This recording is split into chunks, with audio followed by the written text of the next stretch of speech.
We Speak One-on-One, the incredible Racine Pendarvis. Thank you for being here, Racine. Thank you. Thank you for having me. It is my pleasure to have you here. I've been wanting to do this for quite a long time. So thank you. I am honored and quite humble. Well, I too am a native Washingtonian, and prior to this past October, when you and I were on a cruise together, I never got the opportunity of witnessing the energy you bring to every platform that you stand on. As I sat through one of your Ask Racine shows, I watched how you touched people's lives in ways that I could have never imagined and had only heard of. So my very first question to you is, how would you best describe Racine Pendarvis? Puff, puff, pass. That's the new mantra for the District of Columbia ever since Proposition 71 passed last November 4th, making it legal to possess but not sell marijuana in the nation's capital. 7 out of every 10 D.C. residents collectively said, "Pass that Dutch, baby." But do we know what we've really gotten ourselves into? Is it a case where those individuals who did partake will continue or encourage others to experiment? To give us an insight on how some local residents feel about this issue, we are joined by ANC Commissioner from Ward 5, Ms. Jasmine White. Thank you for being here, Jasmine. Thank you for having me. You're welcome. First off, can you define for us what the difference between the legalization of marijuana and the decriminalization of marijuana as it pertains to the District of Columbia? Celebrity makeup artist Kim Lee has been painting beautiful faces for over 20 years. Kim's work has graced the pages of major publications such as Essence, Glamour, InStyle, and People magazine. In the world of TV and film, her work has been seen on the big screen as key makeup artist for movies like Jumpin' the Broom, Sparkle, Black Nativity, the Toni Braxton movie, and her most recent special appearance that I saw was on the episode of Real Housewives of Atlanta.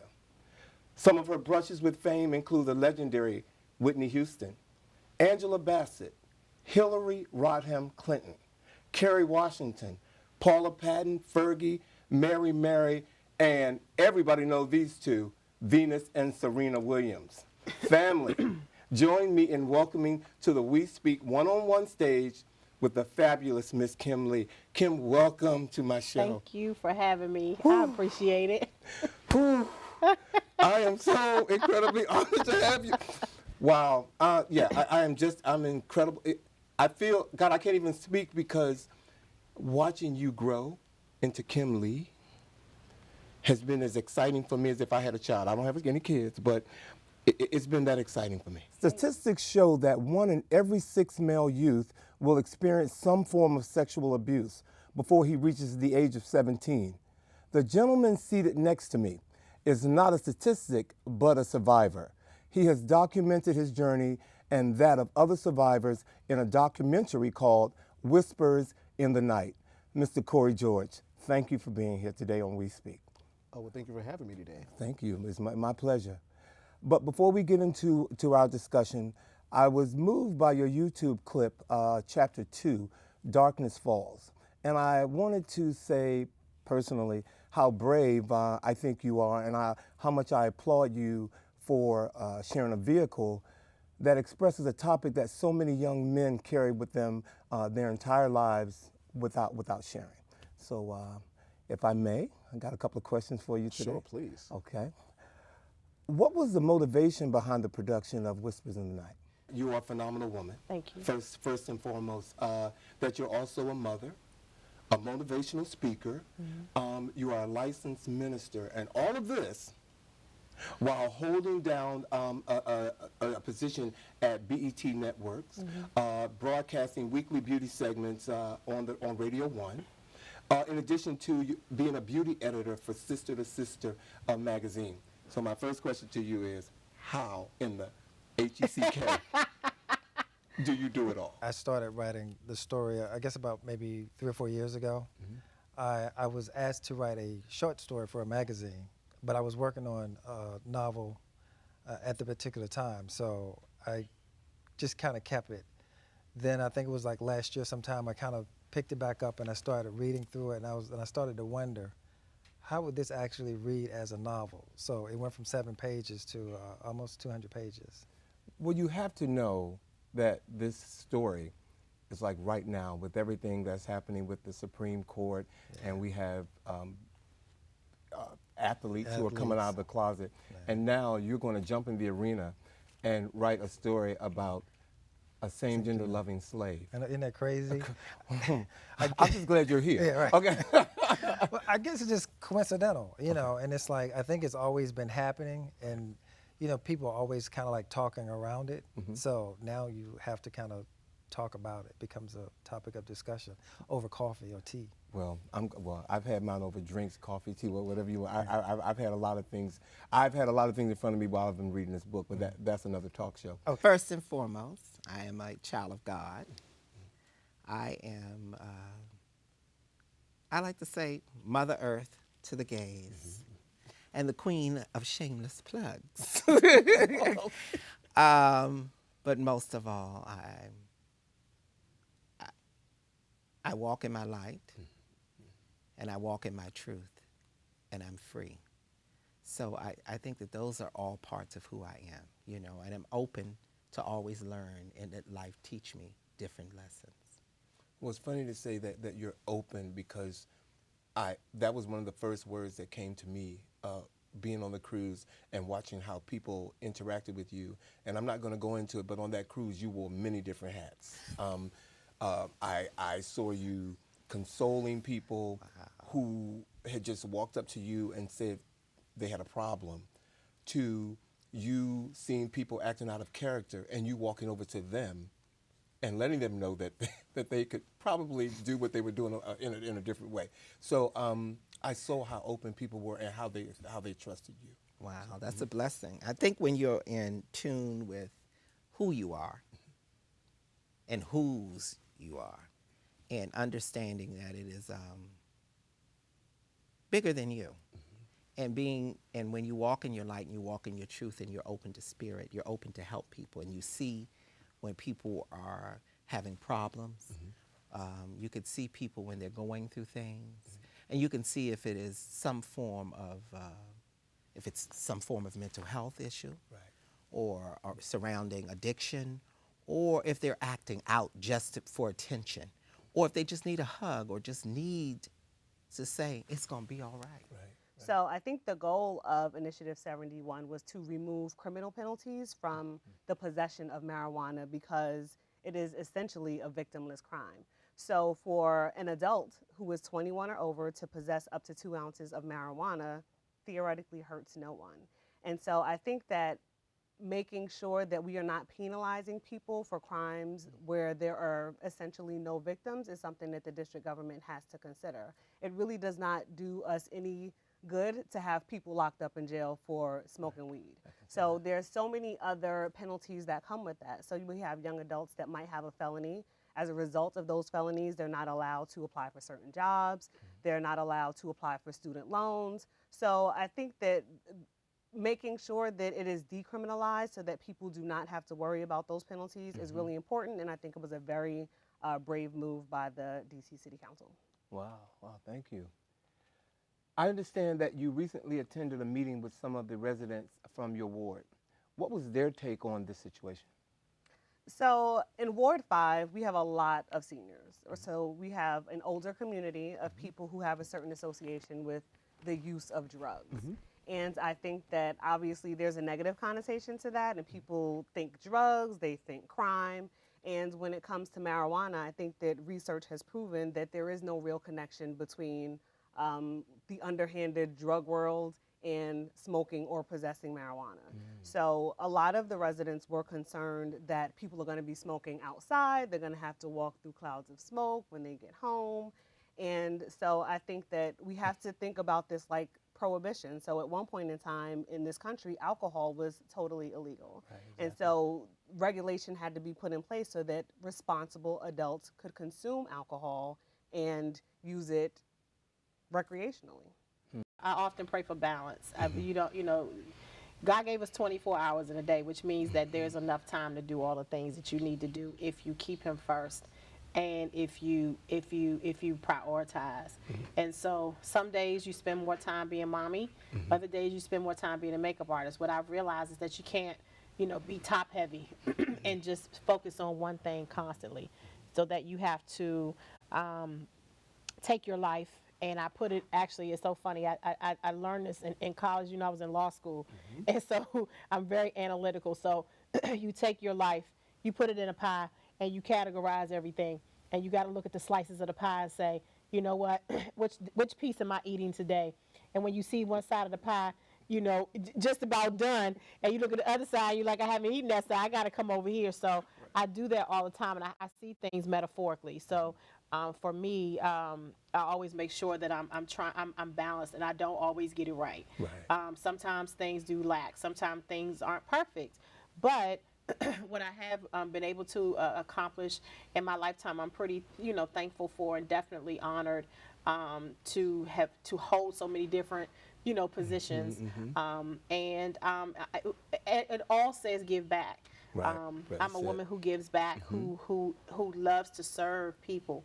And so, whatever it is that you're supposed to do in life is always what comes easiest to you. Right, exactly. And so I can wake up and serve people. I can wake up and make up someone's face. I can wake up and encourage you.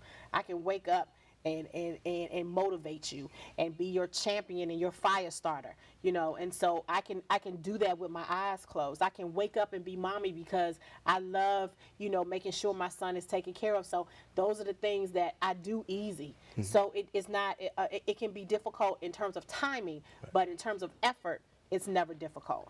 Well, and hearing you say that, something spiritual comes over me, when I hear you talk, especially in that manner. And so in reading about you, one of the things that I read was that you proudly call your makeup case your pulpit. Absolutely. I documented my story, or at least a brief part of it, in my first book, and most of the readers who were males, they all attached to that part of the book, which was not the premise of the book. It was just a part of the book.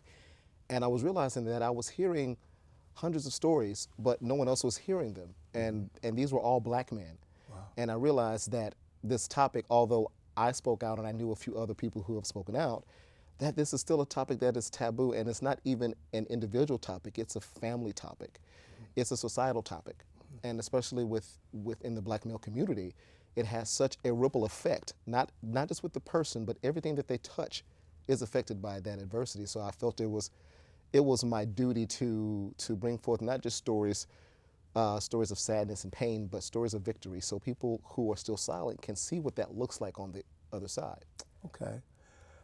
Why is it important for us to acknowledge male victims of assault as a part of advocacy efforts? Well, first of all, if you look back, maybe a few years ago, and even now, when you think of sexual assault, I think every person, the first thing that comes to mind is a woman.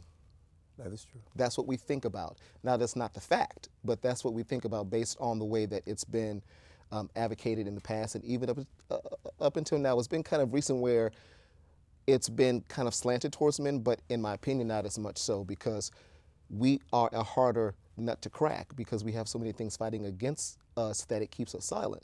So the reason why it's important is because we have more work to do to get the man to open up. And as I mentioned in the documentary, if most men are the heads of the household, and if you have a broken man at the top, more than likely everything that trickles down from him is going to be broken of some fashion. How long have you been writing, and what inspired you to begin writing? Well, I wrote my first novel in 2006. I've written a total of 6. Wow. And someone actually told me one day that I should actually write a story. And one of the things that I always got tired of hearing is, being same-gender loving was a choice. And so I figured what better way to put somebody inside my head so they can understand that it's not really a choice, it just happens to be a way of life. So it started off to kind of educate people, but educate them through a story. What did you find most challenging about writing this book?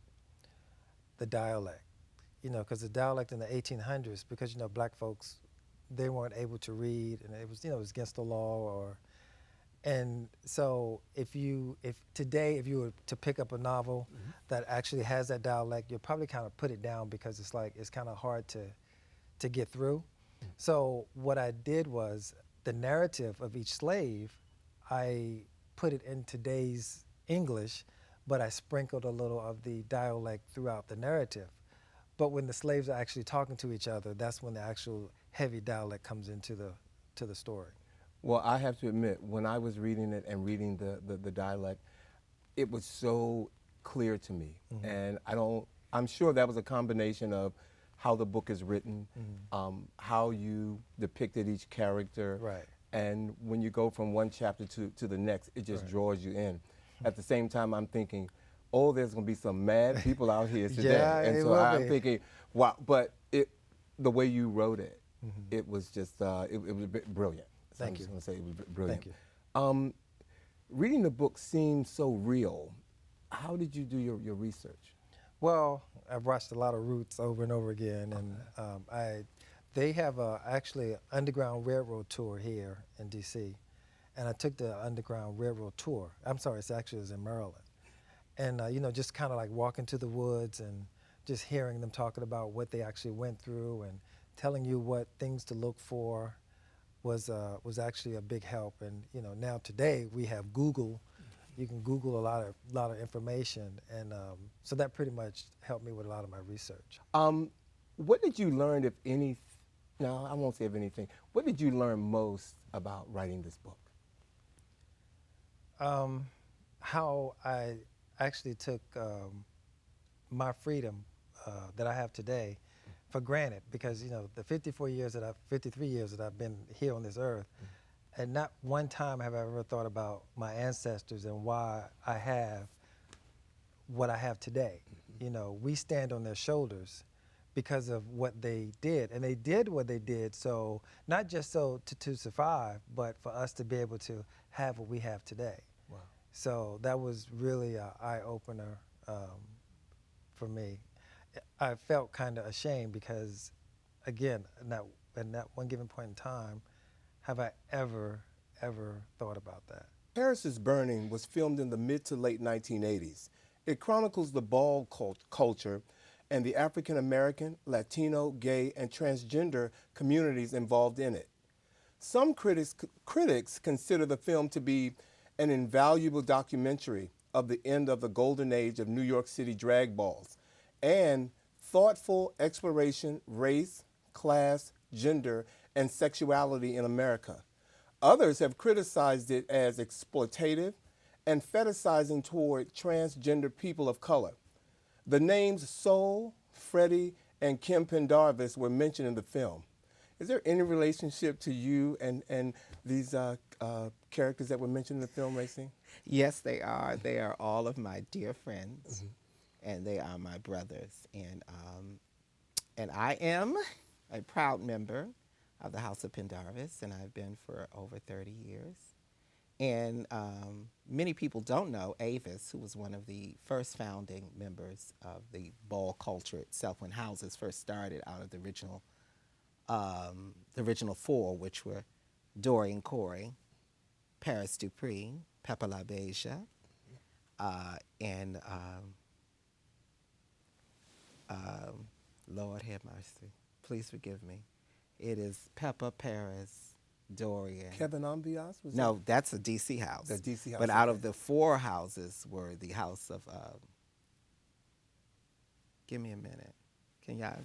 Well, why are you saying that? Because my mind is gone blank for a second. It's okay because first of all, when I thought about asking you something about the balls and that particular question and your name being mentioned in it, there's a lot of people who are watching that don't know enough about the balls to know how it helped to shape gay culture, Right. or the impact that it had on gay culture.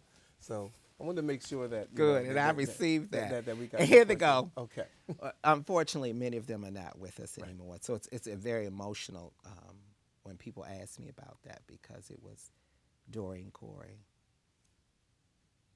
Paris Dupree, Avis Pendarvis, and Pepper LaBeija. Those were the first four originating houses, and out of the house of, which was Crystal LaBeija, was the first mother, then it became Paris, but it used to be the house of LaAsia, and then it became the house of LaBeija. But actually, they were the Latin girls who were the Latin girls and the black girls. Actually, when balls first started, the Harlem balls were uptown, and the Caucasians had the balls downtown. Okay. But the best balls were given by people of color, Right. and by the Latino children. So there was that always because uptown. some of the energy that was associated with them? Because, or? well, you know, in all honesty, they were more creative, Okay. and okay. they were more innovative in everything that they did. They were emulated in the downtown balls. Okay. But unfortunately, you know, we were stigmatized at a time that in that time of the early 50s, and talking to many of who were part of that community, who are no longer with us, doing racism and sexism, and balls were created out of a need for many people of color and many trans men and women who created a community and something that they could call their own. Because unfortunately, people of color were not welcome in many places. So we had to create our own, and we had to create where we were celebrated and we were revered and we were appreciated. So out of that ball community came several other balls, houses. It was more of families, because some families were more of like mothers and fathers to children who didn't have anywhere to go, who were put out of their homes for being gay, lesbian, or transgender. And these houses were created out of a need. So I think that people look at it on one side and say, what did they do? What did they create? They created something that they called their own. Right. And out of that grew a love and a fellowship. Even though we competed, it was a way that we competed in a way that if you won over me tonight, that's fine. I'll meet you at the next ball and I win. But it taught you that life is not going to be fair. Well, one of the things that I can tell you that those balls did do, it brought the word Vogue. It made the word Vogue a household name. And then, you know, to have that followed up with the dance craze, or Vogue, what we now call Vogue. And a lot of people give a lot of credit to Madonna for doing that. But God bless her. God bless her. God bless her. She did it well. But I think she's even paid homage to the balls that and she used had to be a part to. of in I New mean, York. many stars and many celebrities came to balls, and they would come to balls and they would learn, and they would pick the dancers, Right. they would pick the costume designers, they would pick all these wonderful creative people, and many of them, like Queen Latifah in her early videos, they were voguing. Right. Diana Ross in one of her videos, they were voguing. Liz Torres, Jody Watley, all of that style and dance from voguing.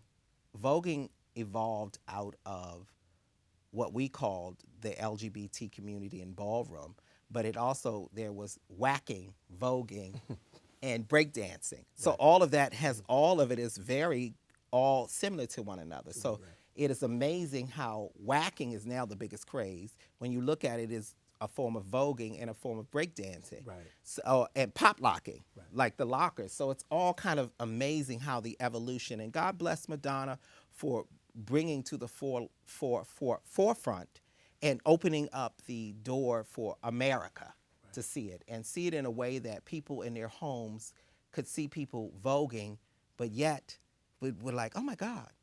But then we could come in and see people that looked like us, or from our own communities, and we were celebrated. So God bless Madonna and all of those wonderful, amazing celebrities that latched onto it, because out of that grew all these incredible designers like Douglas Says, models like Tracy Africa, who was the mother of House of Africa, who was the first transgender woman on the color box, Clara 615.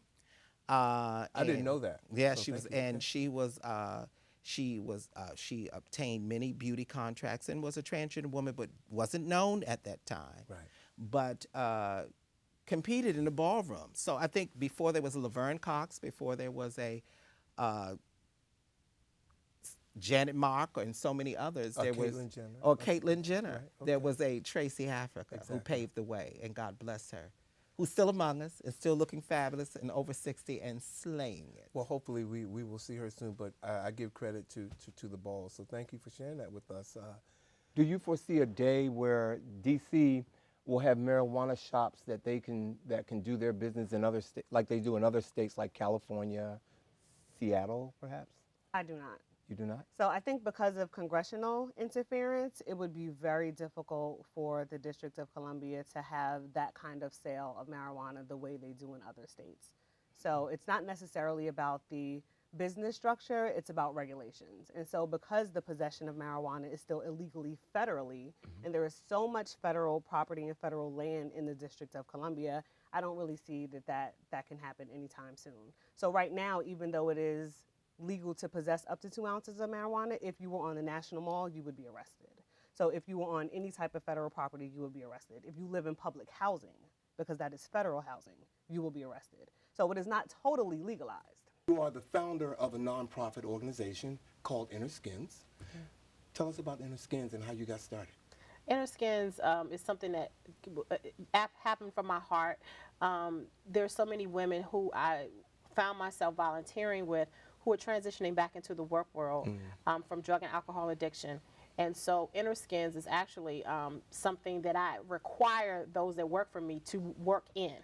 So you can't work with celebrities and not serve. That's what's up. So it's like a twofold. So I have a staff that works with me, and the whole requirement is that in order to work with me, you have to serve people, because there's no way you can serve someone and not be able to serve someone. And so that's kind of where it came from. I wanted to make sure that I weaned out foolishness. I weaned out those who were, so inundated or involved with being backstage and backstage passes, because people can get Caught up.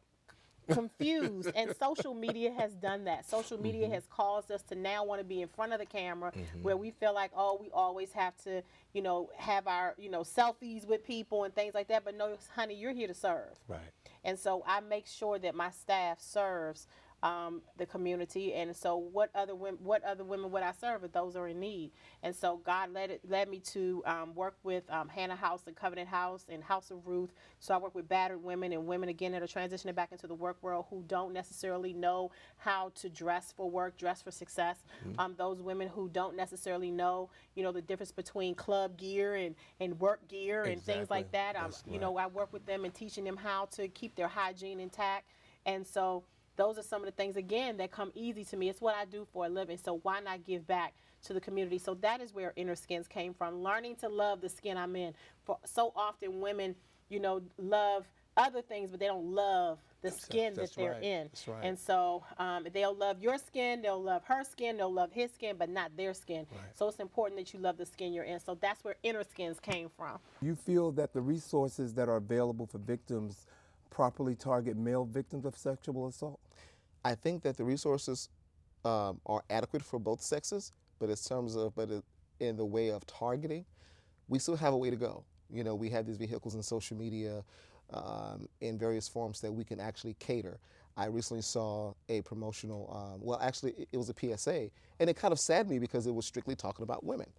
And it made me understand that I still have work to do, and the other champions who I know and who I work with, we still have some work to do. It's getting there slowly, but as long as we're talking about it, someone's listening and they're taking it home, or they're taking it back to their school, or they're taking it back to their social work environment and really focusing on that.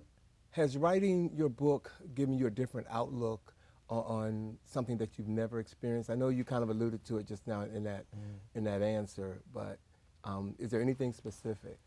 Well, one of the things that really bothered me writing the book was that I would never get a chance to actually meet these people.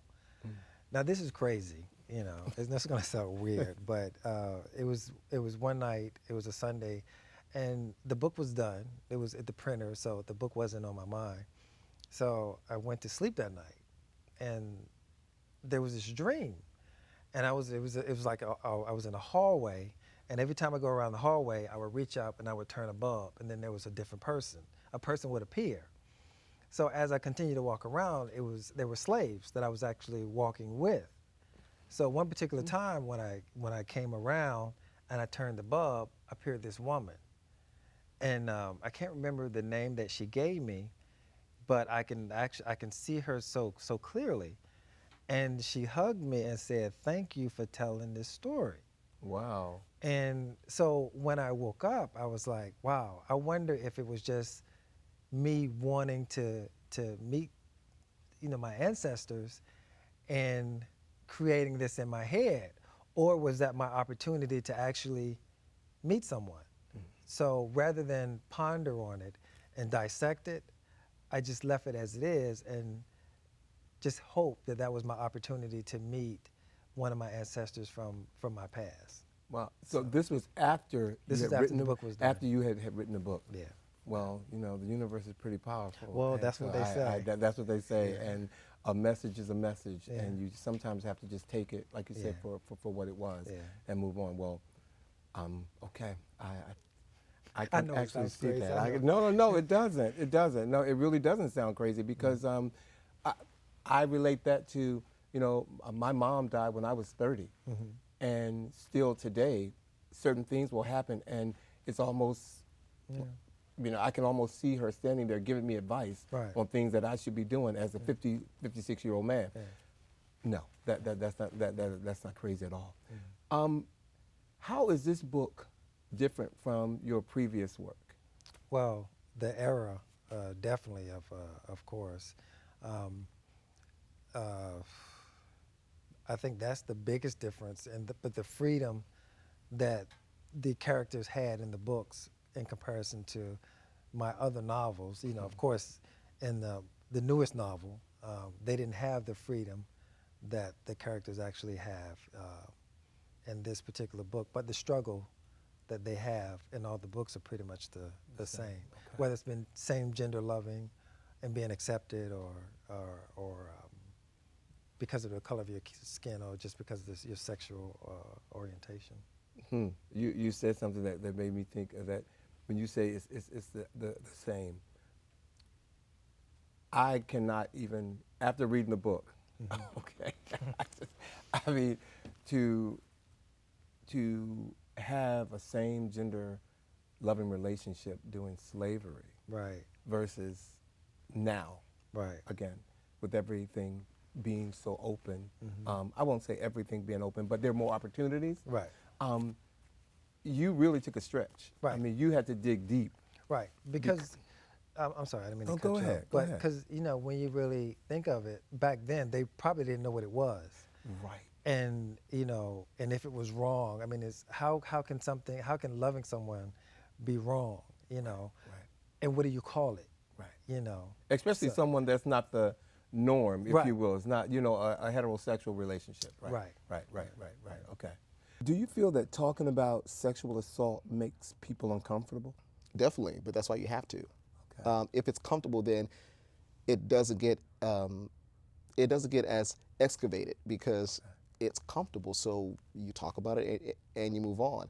But because in most cases, the sad part is because the damage is so severe that it's an uncomfortable topic because no one really knows because we're silent. That's the whole part of this, is that although it's 1 in 6 men who actually are a victim, how many of those are actually speaking and seeking the help that they need? So that's why it's a difficult topic, because we're not taught to talk about these things. Men are not taught naturally to be as emotionally expressive. So once we reverse that and we start in the home, because we learn how to be expressive by how we're raised. That's true. Okay. So that's can where it see that. starts. So, Ms. White, off the record, where exactly do you stand on this issue? Can't you tell? I am totally for the decriminalization of marijuana. I do not think that marijuana is connected to the crimes like that alcohol is connected to, or the possession or use of pills that are floating around in clubs and other places. So marijuana use doesn't seem to affect the people that I know that engage in that type of activity. But I know some really mean drunks and people who Exactly. have a couple of drinks, and it could be a family function, and anything can happen. So I think that responsible adults need to act responsibly. I don't necessarily think that this legalization is going to encourage younger people or other people to use marijuana, because decisions are made internally first. And so at this point in my life, no one could convince me to try heroin. I've made an internal decision that is something that I'm not interested in. So if a person makes a decision that they want to smoke marijuana or they want to eat a product that has marijuana in it, that has already happened. And so they're just waiting for the opportunity to present itself so that they can do it. But I don't think that the law itself encourages or discourages that behavior at all. People are going to experiment. So those people will continue to experiment. We have worshipped in the same Yes. in the same temple, and I know that there have been events where I didn't know it was called Inner Skins, but I knew that you were involved, and it was mostly all female events, you know. And when I would hear them talk, because I, you know, sing in a choir, and they would always be praising you and telling and letting me know how they felt after, you know, being in your presence and how beautiful you made them feel. And I would always look at them and go, well, you know, I hope you stick with it, because she's no joke. If she tells you, you better listen to it. So no, I know firsthand that your gift is real. Thank you. I do. Is there a difference in perception when a male is assaulted by another male as opposed to being assaulted by a female? Absolutely. You know, if you think about growing up and you were 15 and you had a girlfriend who was 18 and 19, we call her, you know, rites of passage. You know, think about it. It's like, ooh, you know, he scored an older chick. Right.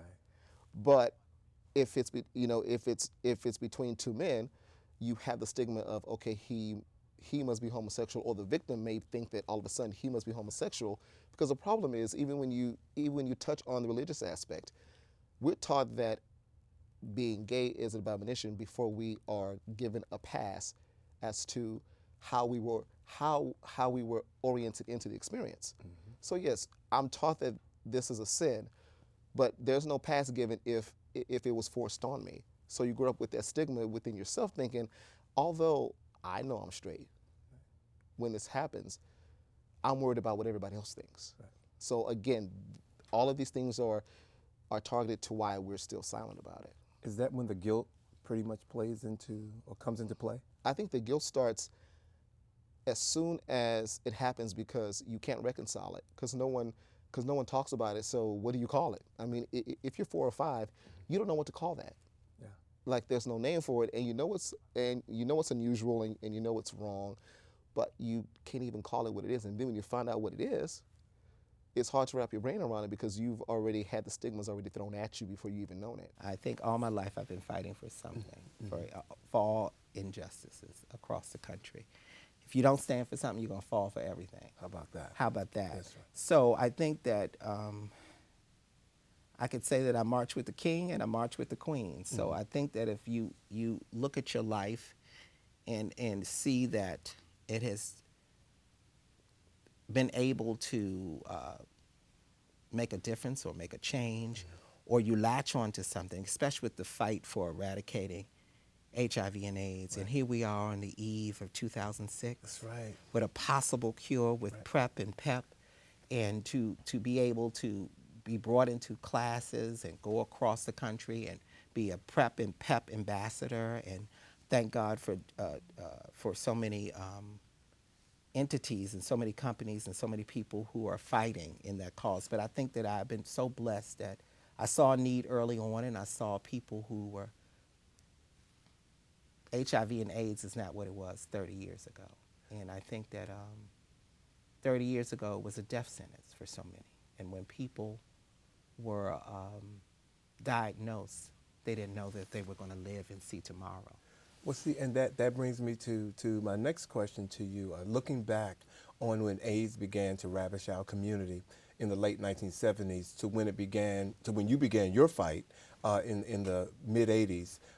Let's talk about some of your personal experiences that you encountered during the onset of the epidemic. I certainly have a few that I think people need to know about or want to know about. Oh, wow. Some of my personal, I remember so many people fighting in their ignorance, fighting and living in fear. and so many of my brothers and sisters living in shame, and so many people creating organizations or fellowships before there were all these massive organizations. And when the need came, many of us who were able rose to the occasion, feeding people, clothing people, taking care of people, cleaning people, hugging people, and just giving them any form of care and kindness, you know, and it affected. I think if I look back over my life over the last 30 years, many of my friends, if I had to say that, I would say a large percentage is gone. And I'm here through the grace of God. And I know that my work hasn't stopped. No, And it won't stop. And I'm sure, from what I know of you, I'm sure it won't stop. But in hearing you talk about that, I go back to the 70s when I know personally how, unlike today, where there's medication available to people who have been infected, they call it HIV now. But when it first came on the scene, it was AIDS. I could be talking to someone on a Tuesday, and Thursday they would be gone, and there would be no HIV. They would have AIDS. And so, looking at our community now, who have the mindset that taking a pill it will not cure them, but it definitely will allow them to live longer. But I think if they knew having the disease and what it could do to you, looking back, how do you feel about people just being in that mindset where a pill is a cure? Wow, that's a good question. I think that for some, it's their way of coping. Oh, okay. It's their way of coping. If I take one pill opposed to 30 pills or 50 pills at one time, which some people would have to take, then I really don't have it in my mind.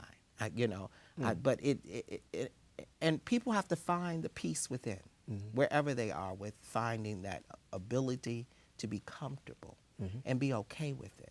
But then we have to take the shame and stigma from it. And I think people feel like sometimes, even in 2016, people are stigmatized with HIV and AIDS. Sure, yeah. And unfortunately, and people act in their own ignorance. And the people who are able to take one pill, if they can say, if I can take one pill and live, I'm all right. And then it says to other people it's a manageable disease, like diabetes or high blood pressure or stuff. It's manageable, but you still have to do what you have to do to live. Right. And people have to get that. It's changing the mindsets and talking to people and saying, yes, you can take one pill, but let me tell you about taking care of yourself, mind, body, and spirit. Right. So we have to also tell people, especially with PrEP and PEP, that if you are prescribed it, first of all, you have to see a doctor. Right. And there's a regimen that you have to do, and there's a mindset of saying that I want to be better and I want to take this and I want to take these pills, and if I get on the PrEP or PEP, that it is a regimen, but it's not the end all, be all to end all. That I still have to use condoms because we're talking about STIs and STDs and all other stuff. Right. So we have to sit down and we have to advocate, and that's why I'm still fighting, especially to my young people, that young people have to take better care of themselves. And as someone who is older and mature, who just celebrated a birthday. That's right. Happy birthday. That's right. Excuse me. That I have to, it will be a dishonor to all of those whose lives who were taken, that if I don't raise my voice in any kind of way and tell people that you have to be better, you have to do better, and you have to live better. And then I have to learn and sometimes sit back and listen to young people, because young people have a lot to say. So, Kim, when did you come to the realization that you were ready to tackle this makeup and beauty industry on a higher level? So, growing up in the beauty industry, I grew up in a beauty salon. I was a salon baby. I answered the phones and shampooed hair and did all those things. Went to college, got a degree, went to law school, hated it. Came back to the salon one Sunday, and there was a bride there. And my cousin said, Kim, can you put a little makeup on her?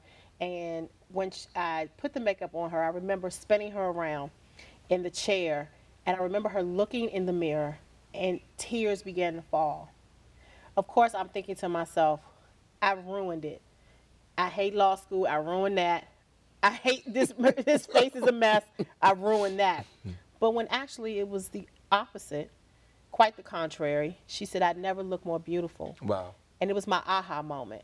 And I said, God, if I can wake up every day and make women cry, then my purpose is complete. And that's when I knew my passion had met my purpose that day.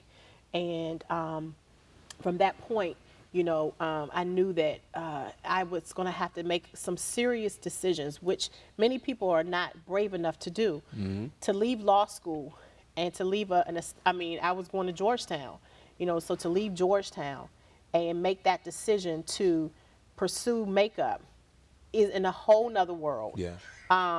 Was very difficult for me. I was ridiculed. I was, talked about. My family was very disappointed because their point was, Kim, you've always been extremely smart, very career oriented. Why would you choose makeup? Because then 23, 4 years ago, makeup artists were not a dime a dozen as they are now. That's right. And so to do that, it took a lot of courage, and it was courage I didn't even know I had. Wow. It was guts I didn't even know was inside of me.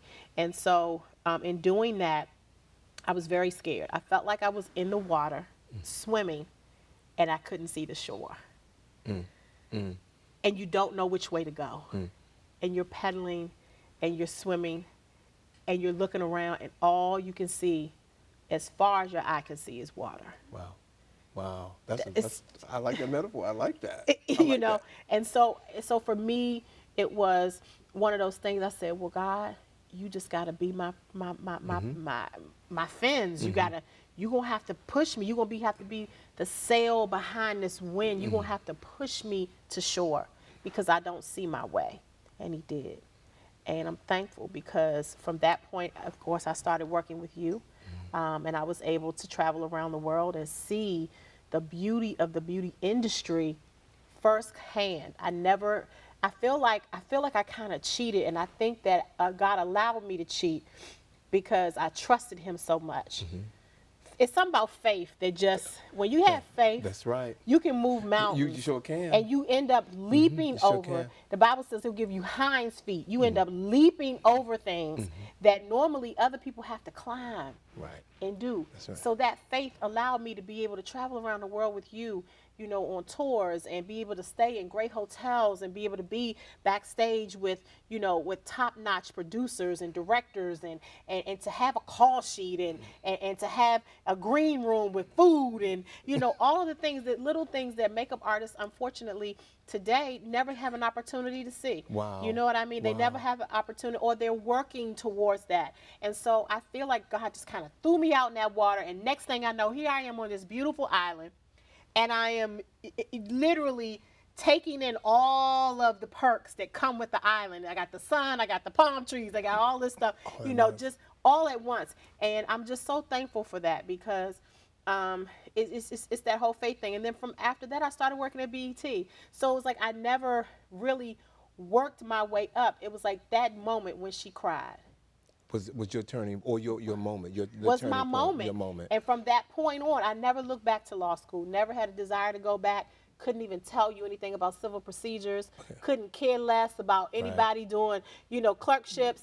My friends now who are practicing attorneys wish they were doing makeup. Trust me. They always say, Kim, your life is much more interesting than mine. And although I respect them and love them for what they do, we do need people to represent us in the law and on the legal field. Unfortunately, I just wasn't that person. Well, I wanted to initiate discussions. I want people to talk about it over coffee, over lunch, at work, I want something positive to come out of it. I'm a firm believer that people are, they're afraid of what they don't understand. Right. So when you have something such as this that comes out of nowhere and people start to read it, then one thing they learn, well, being same gender loving just didn't pop out of nowhere. It's been around for quite a long time. Please share some of the responses that have helped to validate the importance of this project. I've had people on Facebook write to me while they're crying and watching it and telling me, if only I had seen this, 15 years ago, if only I had seen this 12 years ago, and my advice is, but you see it now. And these are men who some may see as overachievers. As we had the conversation earlier off screen, these are high functioning men.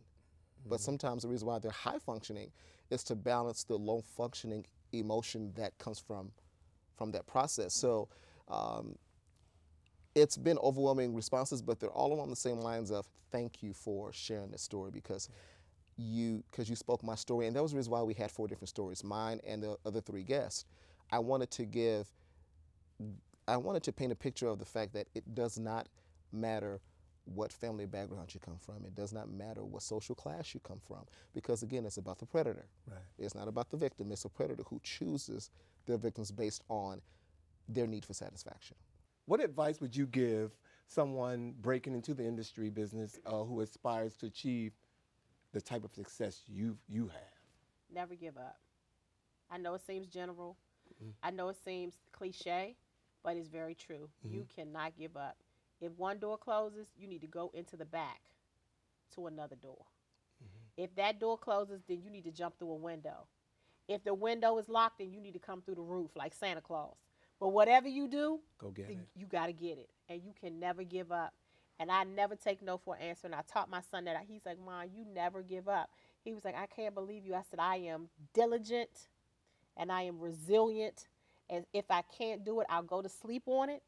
And once I get my rest and wake up, God renews my strength and I'm right back at it again until it gets done. So that is the advice that I would give anybody. Setting goals and setting short-term goals and long-term goals. Sometimes when we set long-term goals all the time, like I'm going to be a millionaire. Well, what's wrong with being a thousandaire? Right, right. What's wrong with being a thousandaire and paying Right. your bills on time and just being able to have happiness and sit and have a glass of wine with friends and enjoying life? Because you know, more money, more problems. Biggie said it right. That's right. You know? That's right. So sometimes people say, oh, I got these big dreams, you know, I'm going to do this and I'm going to do that. And they don't appreciate the small steps. Right. They don't appreciate, you know, family. They don't appreciate relationships. They don't appreciate, you know, taking those small steps. So I always tell people when you're setting goals to celebrate the short goals or the smaller goals or the ones that didn't require. Like, in other words, my goal is to go to the gym this week. Right. That's okay. Right. You know, and celebrate the fact that you went to the gym this week, the 3 times you said you were going to go. Right. Where a lot of people say, they have this goal of this girl on their refrigerator who has this Coke bottle shape, and they know that their body will never look like that unless they get some augmentation. Right. Right? Right. But it's okay to say, I'm going to celebrate the fact that I went to the gym today. Right. I'm going to celebrate the fact that I came up with a business name today. Today. I'm going to celebrate the fact that I bought 6 eyeliners today. That's Your it. kit eventually will get built. Your clientele will eventually be established. But you got to celebrate and appreciate the short steps or the small goals.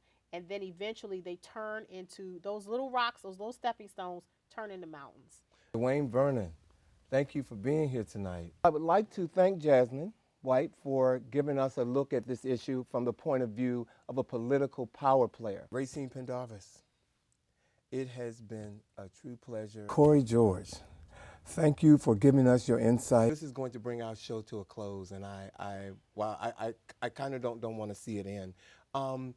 You are just as beautiful inside as you are outside. Thank you so much. You know, I, again, have watched you grow, and I just love every minute of Kim Lee. Can I ask you something before we start? If we make a mistake, do you stop, or something that we said, do you stop? Because some people stop and say, okay, I gotta. Okay. Wait, what? What you say? The answer would be yes. Oh, okay. Gentlemen, thank you very much. Everybody satisfied with that? That was good. Yeah, I was trying to serve this. Honey, serve something else, child. You got you. I wasn't serving the people, honey. I was serving. Can we define? Okay, that's perfect because I need some water because these lights have me weak. I'm weak. And next time, Tony, I need amber gels on me. You know. I need to be warmed up a little bit, honey. Okay. Child, this light skin, honey. I thought that was some stripper. Good evening, ladies and gentlemen, and welcome to You our. don't have to go back that far. You can just go back to when he started